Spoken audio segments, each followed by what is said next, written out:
Hi hello ವೀಕ್ಷಕರೇ, welcome to simple Bhagya kitchen.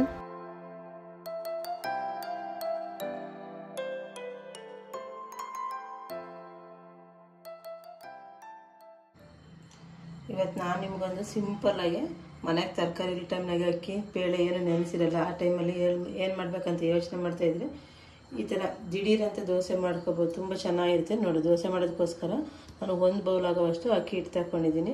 ನಾನು 2 bowl ಹಾಕ್ತೀನಿ, ತೋರಿಸೋದು 1 ಬೌಲ್ ತೋರಿಸ್ತಾ ಇದ್ದೀನಿ. 1 ಪಾತ್ರೆ ತಗೊಂಡಿದ್ದೀನಿ. ಎಷ್ಟು ಸಿಂಪಲ್ ಅಂದರೆ ಒಂದು 5 ನಿಮಿಷಕ್ಕೆ ದೋಸೆ ಮಾಡಿಬಿಡ್ಬೋದು. ಅಷ್ಟು ಸಿಂಪಲ್ಲಾಗಿ ಈ ಅಕ್ಕಿ ಹಿಟ್ಟು ಒಂದು ಪಾತ್ರೆಗೆ ಹಾಕ್ತಾಯಿದ್ದೀನಿ.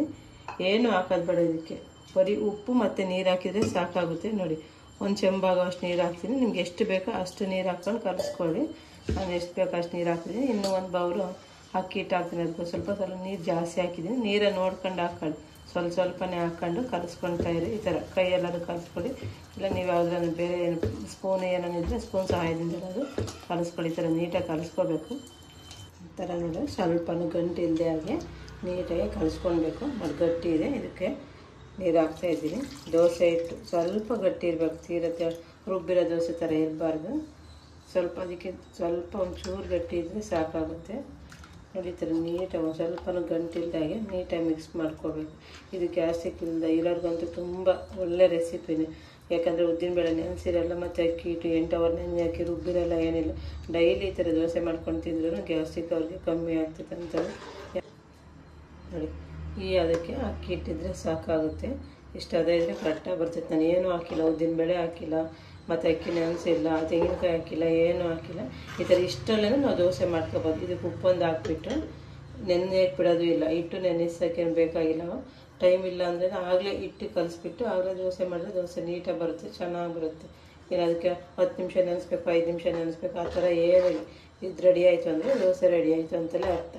ಇಷ್ಟನ್ನೇ ನಾವು ದೋಸೆ ಮಾಡ್ಕೋಬೋದು. ರುಚಿ ಜಾಸ್ತಿ ಆಗೋದಕ್ಕೋಸ್ಕರ ನಾನೀಗ ಇದಕ್ಕೆ ನೋಡಿ ಸ್ವಲ್ಪ 2 ರಿಂದ 3 ಹಸಿಮೆಣ್ಸಿಕಾಯಿ ಹಾಕ್ತಾಯಿದ್ದೀನಿ. ರುಚಿ ಹೆಚ್ಚಾಗೋದಕ್ಕೋಸ್ಕರ. ಇದು ಹಾಗೆ ಮಾಡಿದರೆ ತುಂಬ ಚೆನ್ನಾಗಿರುತ್ತೆ, ಇದು ಹಾಕಿ ಮಾಡಿದರೆ ಚೆನ್ನಾಗಿರುತ್ತೆ. ಸ್ವಲ್ಪ ಕೊತ್ತಂಬರಿ ಸೊಪ್ಪು ಹಾಕ್ತಿದ್ದೀನಿ, ಸಣ್ಣದಾಗಿ ಹಚ್ಚಿಟ್ಕೊಂಡಿದ್ದೀನಿ. ಹಾಗೆಯೇ 1 ಬೌಲ್ ಆಗೋವಷ್ಟು ಈರುಳ್ಳಿನ ಸಣ್ಣದಾಗಿ ಹಚ್ಚಿಟ್ಕೊಂಡಿದ್ದೆ, ಈರುಳ್ಳಿ ಹಾಕ್ತಾಯಿದ್ದೀನಿ. ಇದಕ್ಕೆ ನೀವು ಸೌತೆಕಾಯಿ ತುರಿದಾದರೂ ಹಾಕ್ಕೊಂಡ್ರೆ ಅದು ಚೆನ್ನಾಗಿರುತ್ತೆ. ಹಾಗೆ ಒಂದು ಸ್ವಲ್ಪ ತೆಂಗಿನಕಾಯಿ ತುರಿ, ಹಸಿ ತೆಂಗಿನಕಾಯಿ ತುರಿ ಇದು ಹಾಕ್ತಾಯಿದ್ದೀನಿ. ನೋಡಿ, ಸಣ್ಣದಾಗೆ ತುರಿದಿಟ್ಕೊಂಡಿದ್ದೆ, ತುರಿದಿಟ್ಕೊಂಡಂಥ ತೆಂಗಿನಕಾಯಿ ತುರಿನ ಹಾಕ್ತೀನಿ. ಎಲ್ಲ ಹಾಕಿ ಒಂದ್ಸಲ ನೀಟಾಗಿ ಮಿಕ್ಸ್ ಮಾಡೋಣ. ನೀವು ಕೈಯೆಲ್ಲರೂ ಮಿಕ್ಸ್ ಮಾಡಿ, ಇಲ್ಲ ಚೌಟ್ ಸಹಾಯದಿಂದ ಎಲ್ಲರೂ ಮಿಕ್ಸ್ ಮಾಡಿ, ಎಲ್ಲರೂ ಮಿಕ್ಸ್ ಮಾಡಿ ಸ್ವಲ್ಪ ಗಂಟಿದ್ದಾಗ ನೀಟಾಗಿ ಮಿಕ್ಸ್ ಮಾಡ್ಕೊಂಡು ಏನೂ ಹಾಕ್ದಲೇ ಮಾಡ್ಬೋದು. ಹಾಕಿದರೆ ಚೆನ್ನಾಗಿರುತ್ತೆ, ಹಾಕಿಲ್ಲ ಅಂದ್ರೇ ಚೆನ್ನಾಗಿರುತ್ತೆ. ದೋಸೆಗೆ ಹಳ್ಳಿ ಕಡೆ ಅಂತೂ ಯಾವಾಗ ಸಂಕ್ರಾಂತಿ ಹಬ್ಬ ಬಂದರೆ ಈ ದೋಸೆ ಫೇಮಸ್ ಆಗಿರೋದು. ನಮಗಂತೂ ವರ್ಷಕ್ಕೆ ಒಂದೇ ಸಲ ದೋಸೆ, ಅದು ಸಂಕ್ರಾಂತಿ ಹಬ್ಬದಾಗಿ. ಈಗಂತೂ ಬಿಡಿ, ಎಲ್ಲರ ಮನೆಯಲ್ಲೂ ಡೈಲಿ ದೋಸೆ ಇರುತ್ತೆ. ಬಟ್ ಆಗಿನ ಕಾಲದಲ್ಲಂತೂ ಸಂಕ್ರಾಂತಿ ಹಬ್ಬ ಬಂದರೆ ಇಸ್ಕಿದ ಬೇಳೆ ಸಾಂಬಾರು, ಈ ದೋಸೆ. ಯಾರ ಮನೆಗೆಲ್ಲ ಹೋಗು ದೋಸೆ, ಇಸ್ಕಿದ ಬೇಳೆ ಸಾಂಬಾರು, ಆ ಥರ ಸ್ಪೆಷಲ್. ನಮ್ಮ ಕಡೆ ಅಂತೂ ಸ್ಪೆಷಲ್ ಅಂತಲೇ ಹೇಳ್ಬೋದು ದೋಸೆ. ಅಂಥ ದೋಸೆ ಇಟ್ಟು ನಾನು ರೆಡಿ ಮಾಡಿದ್ದೀನಿ. ನೋಡಿ, ಈಗ ಹೇಗೆ ಮಾಡೋದಂತ ನೋಡೋಣ ಬನ್ನಿ. ನೋಡಿ, ನಾನು ದೋಸೆ ಮಾಡೋದಕ್ಕೋಸ್ಕರ ಒಂದು ತವ ಇಟ್ಟಿದ್ದೀನಿ. ಇದು ಕಾವಲಿ ಅಂತ ಹೇಳ್ತಾರೆ, ಹೆರ್ಕದ ಹಂಚು ಅಂತಲೇ ಹೇಳ್ತಾರೆ. ಈ ಥರದ ಹಂಚಿನೆಲ್ಲ ದೋಸೆ ಮಾಡಿದರೆ ಅದನ್ನು ತುಂಬ ಚೆನ್ನಾಗಿ ಬರುತ್ತೆ. ನಾವು ಇನ್ನೊಂದು ಮಾಮೂಲಿ ಹಂಚಲ್ಲಿ ಮಾಡಿದರೆ ಅಷ್ಟು ಚೆನ್ನಾಗಿ ಬರೋಲ್ಲ ದೋಸೆ. ಈ ಥರ ಹಂಚಲ್ಲಿ ಮಾಡಬೇಕು. ಬರೀ ಅಕ್ಕಿ ಹಿಟ್ಟು ಮಾತ್ರ ಹಾಕಿರ್ತೀವಲ್ಲ, ಈ ಥರ ಹಂಚಲ್ಲಿದ್ರೆ ತುಂಬ ಚೆನ್ನಾಗಿ ಬರುತ್ತೆ. ಇದಕ್ಕೆ ಸುತ್ತ ಎಣ್ಣೆ ಸವರೋಣ. ನೋಡಿ, ಒಂದು ಗ್ಲಾಸಲ್ಲಿ ಹಿಟ್ಟು ತಗೊಂಡು ಈ ಥರ ಮಾಡೋದು, ಇದಕ್ಕೆ ಕ್ಲೋಸ್ ಮಾಡೋಣ. ನೋಡಿ, ಒಂದು ಸೈಡ್ ಈಗ ಬೆಂದಿದೆ. ಇದನ್ನು 2 ಸೈಡ್ ಬೇಯಿಸ್ಬೇಕು. ಒಂದೇ ಸೈಡ್ ಬೇಯಿಸಿದರೆ ಅಷ್ಟು ಚೆನ್ನಾಗಿ ಬರೋಲ್ಲ ದೋಸೆ. 2 ಸೈಡ್ ಬೇಯಿಸಿದ್ರೆ ಮಾತ್ರ ಚೆನ್ನಾಗಿ ಬರುತ್ತೆ. ನೋಡಿ, ಎಷ್ಟು ನೀಟಾಗಿ ಎದ್ದಿದೆ. ನಾನು ಯಾವುದೇ ರೀತಿ ಉದ್ದಿನಬೇಳೆ, ಕಡಲೆಬೇಳೆ ಏನೂ ಹಾಕಿಲ್ಲ, ಬರೀ ಅಕ್ಕಿ ಹಿಟ್ಟಲ್ಲಿ ಮಾತ್ರ ಮಾಡೋದ್ರಿಂದ ತುಂಬ ಚೆನ್ನಾಗಿರುತ್ತೆ. ಇದೇ ರೀತಿ 2 ಸೈಡು ನೀಟಾಗಿ ಬೇಯಿಸೋಣ. ಈ 2 ಸೈಡು ಬೆಂದಿದೆ ನೋಡಿ, ನೀಟಾಗಿ ಮಾಡೋದಲ್ಲ ಎಷ್ಟು ಚೆನ್ನಾಗಿ ಬಂದಿದೆ ಅಂತ. ಇದೇ ರೀತಿ ಎಲ್ಲ ದೋಸೆನೂ ಮಾಡ್ಕೊಂಡು ಬರೋಣ. ನೋಡಿ, ನಾನು ದೋಸೆ ಮಾಡೋದು ತೋರಿಸ್ತೀನಿ. ಪ್ರತಿ ಸರಿ ದೋಸೆ ಮಾಡಬೇಕಾದ್ರೂ ಹಂಚಿಗೆ ಎಣ್ಣೆ ಸಾವ್ರ್ತಾನೆ ಇರಬೇಕು. ಒಂದು ಸರಿ ಮಾತ್ರ ಸಾರು ಸುಮ್ಮನೆ ಇರಬಾರ್ದು, ಮತ್ತು ನೀರು ಏನು ಹಾಕ್ಬಾರ್ದು.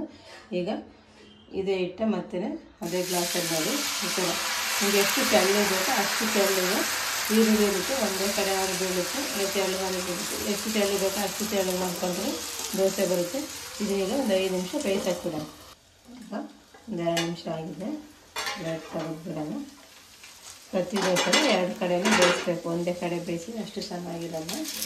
ಅದು ಈ ಥರ ತಿರುಗಿ ಹಾಕ್ಬಿಟ್ಟು ಮತ್ತೆ ಬೇಯಿಸ ನೋಡಿ. 2 ಸೈಡ್ ಬೆಂದಿದೆ. ಈಗ ನಾನು ಇದನ್ನು ಸರ್ವ್ ಮಾಡ್ತೀನಿ.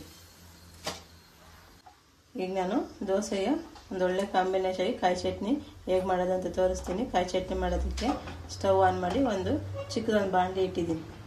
ಇದಕ್ಕೆ ನಾನೀಗ 1 ಮೆಣಸಿನ್ಕಾಯಿನ 2 ಭಾಗ ಮಾಡ್ಕೊಂಡಿದ್ದೀನಿ. ಸಿಡಿತೈತೆ ಎಣ್ಣೆ ಬಿಸಿಗೆ ಅಂತಲೇ ಅದು ಹಾಕ್ತಾಯಿದ್ದೀನಿ ನೋಡಿ. ಮೆಣಸಿನ್ಕಾಯಿನ ಮತ್ತು ಬೆಳ್ಳುಳ್ಳಿನ ಒಂದು ಸರಿ ಹುರ್ಕೊಳ್ಳೋಣ. ಒಂದು ಮಿಕ್ಸಿ ಜಾರ್ ತೊಗೊಂಡಿದ್ದೀನಿ. ಈಗ ನಾನೇನು ಹುರಿದ್ನಲ್ಲ ಹಸಿ ಮೆಣಸಿನ್ಕಾಯಿ ಮತ್ತು ಬೆಳ್ಳುಳ್ಳಿನ ಅದು ಹಾಕ್ತಾಯಿದ್ದೀನಿ ನೋಡಿ. ಇದ್ರ ಜೊತೆನೇ ಸ್ವಲ್ಪ ಕರಿಬೇವು ಹಾಕೋಣ. ಜಾಸ್ತಿ ಏನು ಬೇಡ, ಸ್ವಲ್ಪ ಹಾಕಿದ್ರೆ ಸಾಕು. ಹಾಗೆ ಸ್ವಲ್ಪ ಕೊತ್ತಂಬರಿ ಸೊಪ್ಪು ಹಾಕೋಣ ನೋಡಿ. ಸ್ವಲ್ಪ ಕೊತ್ತಂಬರಿ ಸೊಪ್ಪು ಮತ್ತು ತುರಿದಿಟ್ಟಂತಹ ತೆಂಗಿನಕಾಯಿ ತುರಿ ನೋಡಿ. ಕೊತ್ತಂಬರಿ ಸೊಪ್ಪು ಹಾಕಿದ್ದೀನಿ. ಇವತ್ತು ನಾನು ತೆಂಗಿನಕಾಯಿ ಚಟ್ನಿನೇ ಮಾಡೋದ್ರಿಂದ 2 ತೆಂಗಿನಕಾಯಿನ ತುರಿದು ರೆಡಿ ಮಾಡಿ ಇಟ್ಕೊಂಡಿದ್ದೆ. ತೆಂಗಿನಕಾಯಿ ತುರಿ ಹಾಕ್ತಾಯಿದ್ದೀನಿ. ಈ ದೋಸೆಗೆ ತೆಂಗಿನಕಾಯಿ ಚಟ್ನಿನೂ ಚೆನ್ನಾಗಿರುತ್ತೆ. ಹಾಗೆ ಬೀಟ್ರೂಟ್ ಪಲ್ಯನೂ ಚೆನ್ನಾಗಿರುತ್ತೆ. ಮತ್ತು ತೆಂಗಿನಕಾಯಿ ಪಲ್ಯ ಅಂತಲೇ ಮಾಡ್ತೀವಿ ನಮ್ಮ ಕಡೆ ಜಾಸ್ತಿ. ತೆಂಗಿನಕಾಯಿ ಪಲ್ಯ ಈ ದೋಸೆನೇ ಮಾಡ್ತಾ ಇರೋದು. ಆ ಪಲ್ಯನೂ ಚೆನ್ನಾಗಿರುತ್ತೆ, ತುಂಬ ಚೆನ್ನಾಗಿರುತ್ತೆ. ಇವತ್ತು ನಾನು ಚಟ್ನಿ ಮಾಡಿ ತೋರಿಸ್ತಾ ಇದ್ದೀನಿ. ಈಗ ಇದಕ್ಕೆ ನಾನು ಸ್ವಲ್ಪ ಹುಣಸೆ ಹಣ್ಣು ಹಾಕ್ತಿದ್ದೀನಿ. ಹಾಗೆ ಒಂದು ಅರ್ಧ ಬೌಲಷ್ಟು ಹುರ್ಗಡ್ಲೆ ಸ್ಕಿಪ್ ಮಾಡ್ಕೊಬೋದು. ಬೇಕಿದ್ರೆ ಹಾಕೋಬೋದು, ಬೇಡ ಅಂದರೆ ಸ್ಕಿಪ್ ಮಾಡ್ಕೊಳ್ಳಿ. ಹುರ್ಗಡ್ಲೆ ಹಾಕಿದ್ರೆ ಚೆನ್ನಾಗಿರುತ್ತೆ, ಹಾಕಿಲ್ಲ ಅಂದರೆ ತೆಂಗಿನಕಾಯಿ ಚಟ್ನಿ ಚೆನ್ನಾಗಿರುತ್ತೆ. ರುಚಿ ತಕ್ಕಷ್ಟು ಉಪ್ಪು ಹಾಕೋಣ. ನಿಮ್ಗೆ ರುಚಿಗೆ ಎಷ್ಟು ಬೇಕೋ ಅಷ್ಟು, ನೀವು ಎಷ್ಟು ಚಟ್ನಿ ಮಾಡ್ತೀವಿ ಅಷ್ಟು ಚಟ್ನಿಗೆ ಉಪ್ಪು ಹಾಕ್ಕೊಳ್ಳಿ. ನಾನು ಹಾಕಿದ್ದೀನಿ ನೋಡಿ. ಈಗ ಇದಕ್ಕೆ ಸ್ವಲ್ಪ ನೀರು ಹಾಕ್ಕೊಂಡು ರುಬ್ಕೊಂಡು ಬರೋಣ. ಜಾಸ್ತಿ ನೀರು ಹಾಕೋದು ಬೇಡ, ಚಟ್ನಿ ಸ್ವಲ್ಪ ಗಟ್ಟಿ ಇರಲಿ, ಹಂಗಾಗಿ ಸ್ವಲ್ಪ ನೀರು ಹಾಕಿ ರುಬ್ಕೊಂಡು ಬರೋಣ ನೋಡಿ. ಚಟ್ನಿ ರೆಡಿ ಆಯಿತು. ಚಟ್ನಿನೂ ರೆಡಿಯಾಗಿದೆ, ದೋಸೆನೂ ರೆಡಿಯಾಗಿದೆ. ತಿನ್ನೋದಷ್ಟೇ ಬಾಕಿ. ಈಗ ಚಟ್ನಿನ ಸರ್ವ್ ಮಾಡ್ತಾಯಿದ್ದೀನಿ ನಾನು. ನೋಡಿದ್ರಲ್ಲ ವೀಕ್ಷಕರು, ಇವತ್ತು ನಾನು ಯಾವ ರೀತಿ ಎಷ್ಟು ಸಿಂಪಲ್ಲಾಗಿ ಆರೋಗ್ಯಕರವಾದಂತಹ ಗ್ಯಾಸ್ಟ್ರಿಕ್ ಇಲ್ಲದೆ ಅಂತಹ ದೋಸೆ ಮಾಡಿದೆ ಅಂತ, ಅದ್ರ ಜೊತೆ ಚಟ್ನಿನ ಹೇಗೆ ಮಾಡಿದೆ ಅಂತ ನೋಡಿದ್ರಲ್ಲ. ನೀವು ಇದೇ ರೀತಿ ಒಮ್ಮೆ ಟ್ರೈ ಮಾಡಿ ಹೇಗೆ ಬಂದಿದೆ ಅಂತ ಕಮೆಂಟ್ ಮಾಡಿ. ಹಾಗೆ ಲೈಕ್ ಮಾಡಿ, ಶೇರ್ ಮಾಡಿ, ನನ್ನ ಚಾನಲ್ನ ಸಬ್ಸ್ಕ್ರೈಬ್ ಮಾಡಿ. ಪಕ್ಕದಲ್ಲಿರೋ ಬೆಲ್ ಐಕನ್ ಬಟನ್ನ ಕ್ಲಿಕ್ ಮಾಡಿ, ಆಲ್ ಅಂತ ಸೆಲೆಕ್ಟ್ ಮಾಡಿ. ನಾವು ಹಾಕೋ ಈ ಥರ ಆರೋಗ್ಯಕರವಾದಂಥ ಹೊಸ ವಿಡಿಯೋ ಎಲ್ಲ ಬೇಗನೆ ನೋಡ್ಬೋದು. ನೆಕ್ಸ್ಟ್ ವಿಡಿಯೋದಲ್ಲಿ ಸಿಗೋಣ.